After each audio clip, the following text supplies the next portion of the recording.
Ganito ang sinabi ni Coach Chot Reyes matapos ang isang kontrobersyal na Game 1 sa PBA Finals. Wala! Nakita nyo naman, hindi tumawag yung referee. Napaka-intense, dramatic, at kontrobersyal. Ganyan natin kung i-describe ang Game 1 sa PBA Finals sa pagitan ng Ginebra at TNT Tropang 5G. Pero parehong handa na si Coach Tim Cone at Coach Chot Reyes sa isang na namang mabangis na laban sa paparating na Game 2. Ayon kay Cone, inaasahan niyang magiging kapareho ng Game 1 ang kasunod na laban sa serye. Pisikalan, dikitan at puno ng tensyon hanggang sa huling segundo.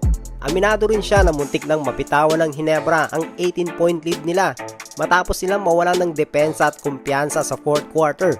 Dumating pa nga sa punto na nasigawan niya si RJ Abarientos dahil sa hindi magandang depensa niya kay Rain ng Batak. At ayon sa mga reports, inamin ni RJ na nainis siya nung masigawan siya ni Coach Tim Cone. Pero aminado naman daw siya sa kanyang mga pagkakamali, kaya naman bumawi talaga siya pagdating sa opensa. Dito makikita natin mga paps, napakaganda talaga ng response ni RJ Abarientos matapos siyang masigawan ni Cone, di ba? Sinabi rin ni RJ Abarientos na matagal na niyang hinihintay yung mga ganitong klaseng moments, yung mga tipong big shots after big shots. At napaka-special nito dahil sa PBA Finals pa niya ito ginawa. Samantala, hindi naman napigilan ni Justin Brownlee na maikumpara si Chris Makolo kay RHJ. Ayon kay Brownlee, mas malaki daw talaga itong si C-Mac.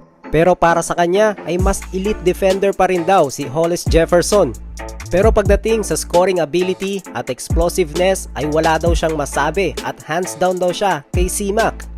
Kaya naman dahil daw doon ay mas nagiging delikado at mas unpredictable ang TNT dahil anytime daw ay pwedeng maging scoring machine itong si Chris Makolo.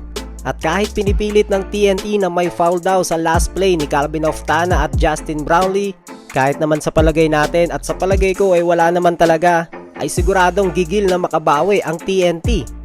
At sa padating na Game 2 ay inaasahan natin na magkakaroon ng mga malalaking adjustment ang TNT at ang Ginebra. Kailangan nga lang ng Ginebra na mapanatili ang kanilang depensa hanggang sa dulo ng laro. At yung outside shooting ng Ginebra ay napaka-importante din dahil ito talaga ang nagdadala sa kanila dahil sa bago nilang sistema. Habang kailangan naman pigilan ng TNT ang mainit na opensa ni Abarientos at ang pagiging clutch ni Brownlee sa endgame. Kaya naman isang bagay ang sigurado, kung gaano ka-intense ang Game 1 ay asahan natin na mas matindi pa ang parating na Game 2. Kung nagustuhan niyo yon ay please like the video and subscribe na rin kayo for more PBA updates. This is Jelpops TV. See you again para sa ating next video. God bless!